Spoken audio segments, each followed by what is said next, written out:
گفتگو سن کر آپ رک گئے.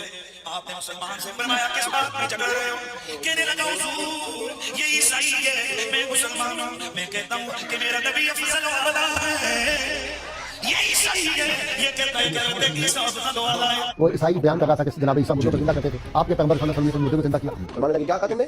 میرے مصطفیٰ نے مردے زندہ کیا تو بتاؤ. فرمایا نبی پاک کی چھوڑ، میں غلاموں کا غلام ہوں، میں غلاموں کا غلام ہوں، مجھے بتا کون سا مردہ زندہ کرنا. بندہ لے گیا پرانی قبر پہ جی اس کو زندہ کرے. کہنے لگا جی اگر نہ ہوگا تو اور زیادہ فرمانے لگے جو تم کہے گا وہ میں کروں گا.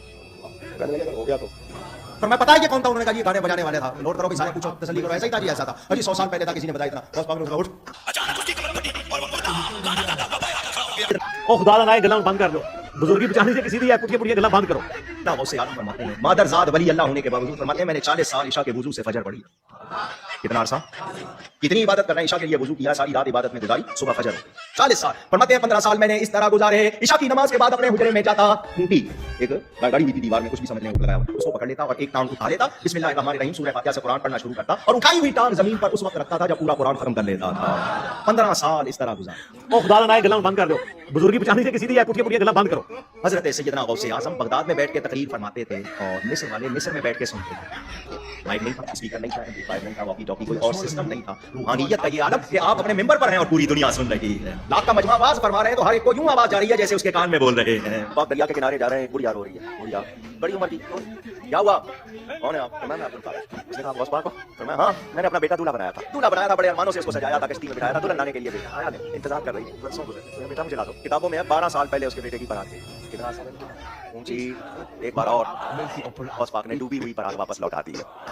ڈوبی ہوئی بارات اونچی. آپ کو اس کا بڑا درس ہے. آپ نے اللہ رب العزت عز و جل کی بارگاہ عظمت میں دعا کے لیے ہاتھ اٹھا دیا. چند منٹ تک کچھ بھی ظہور نہ ہوا. بےتاب ہو کر بارگاہ خداوندی میں عرض یا اللہ عز و جل اس قدر تاخیر کیوں؟ ارشاد ہوا اے میرے پیارے یہ تاخیر خلاف تقدیر و تدبیر نہیں.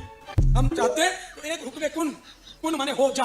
ہم کہتے ہو جا تو تمام زمین و آسمان پیدا کر دیتے، مگر بمقتضائے حکمت ہم نے زمین و آسمان 6 دن میں پیدا کیے. ریزے وہ اجزاء جسم میں اکٹھا کروا کر دوبارہ زندگی کے مرحلے میں داخل کر دیا. تو یہ فرما کر ارشاد ہوا اب اس بارات کی آمد کا وقت.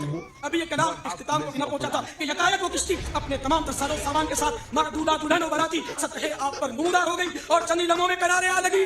او خدا نہ گلا بند کر دو. بزرگی بچانے سے کسی دی ہے پٹھیے پٹھیے گلا بند کرو.